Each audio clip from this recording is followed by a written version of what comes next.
I'd like to take a look today at the issues of abortion and the Eucharist in terms of our American bishops and what they're proposing to do. Uh, at their recent meeting, they discussed the idea of the connection between teachings about abortion and the Eucharist.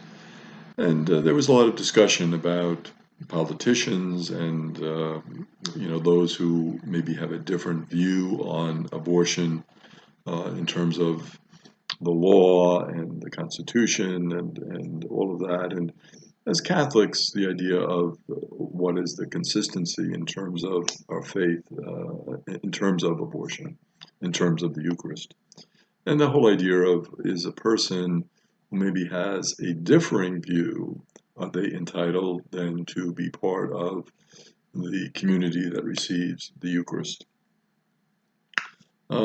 Reading different articles about this and researching a little bit, it seems that the bishops have decided to really pursue a document mostly focused on the Eucharist, which seems like a good way to handle that situation in terms of renewal of our spirit, in terms of the Catholic community, in terms of the Eucharist.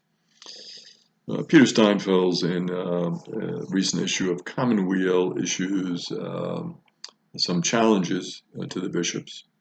And he makes the point about maybe separating abortion and the Eucharist, bringing the two of them together. Maybe it's not appropriate. Maybe it's not the way to go. So in that spirit, I did a little reflecting on that and in terms of how we can renew the Eucharist and how can we renew our teaching about abortion. So let's take a look at that. First, the Eucharist. There's a lot of discussion about falling attendance in terms of the Eucharist.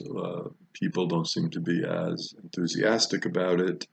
What can we do to kind of revive our teaching about the Eucharist, our feelings for the Eucharist, such a wonderful sacrament, such a blessing for us, that Jesus wants to share with us his very life. And that is a sign of his love for us. He comes to us in what we call the real presence of the Eucharist. There's a true presence of the Lord in the Eucharist. So what can we do as a community to renew that fervor for the Eucharist? Some suggestions. I think when we look at the Eucharist, we have to look at, first of all, the homilies. Are the homilies inspiring? Are they, first of all, understandable? Frequent complaint in this day and age, unfortunately, is that some of the homilists, some of the presiders come from other countries and their accents are hard to pick up. The congregation can't understand them. And is this a really good way to celebrate the Eucharist? I mean, if you can't understand the homily of the priest, if you can't understand and follow him, really you're starting with a bad experience, really. It's not nurturing you, it's not helping you because you can't even understand the homily. The other factor is that we have to ask ourselves, well, what if someone is just not a good homilist? What if they don't have that ability to inspire? Is every ordained priest necessarily going to be a good homilist? Does that come with the rite of ordination, the ability to preach? And what if somebody is not a good preacher? What do we do? How do we assess that? And so that's a good question to ask ourselves. And then how do we judge whether or not someone is giving a good homily? What are the factors involved with that? I mean, you're speaking to, as a homilist, to a wide variety in your audience. And maybe you are touching somebody, not touching somebody else. How do you factor all of those things in? What type of evaluation of the homilies is taking place in the parish? Is there openness on the part of the homilist to evaluations? Just like with teachers, there are evaluations. Should we have evaluations for the homilies, and should there be some way of critiquing them? Would that be helpful? Would that renew the parish? If those homilies are not good, what are some alternatives? What can we do? How can we approach that issue? Certainly, it's an important discussion to have because it's a central part, certainly, of the Eucharistic celebration. Very important. Another aspect of refreshing our Eucharist would be the music. Again, is the music uplifting? Is it inspiring? And of course, you have a wide variety of tastes with regard to music. Different people like different styles of music. So to incorporate all of that and to evaluate that, again, with the homilies, with evaluation, should there be evaluations for the music and how should that proceed? Certainly, those are some good questions to ask. Another and a key aspect in terms of Eucharist is the welcoming atmosphere of the parish. And so we have to ask ourselves, is the particular parish welcoming? What do they do to greet new parishioners? How do they make the parishioners who come all the time feel welcome and feel part of the community? What is done to create an atmosphere of welcome in the parish? And then another aspect of the Eucharist is that the Eucharist must flow into the life of the parish. So what about the variety of ministries? What ministries are available for people? How are people invited into those ministries? And how do those ministries connect with the Eucharist? Would all be important issues to address in terms of renewing the Eucharist. And certainly a key factor in all of this is including the community members, including your congregation, making sure that they participate in these evaluations, in these discussions to renew the Eucharist. And certainly that's where we would start.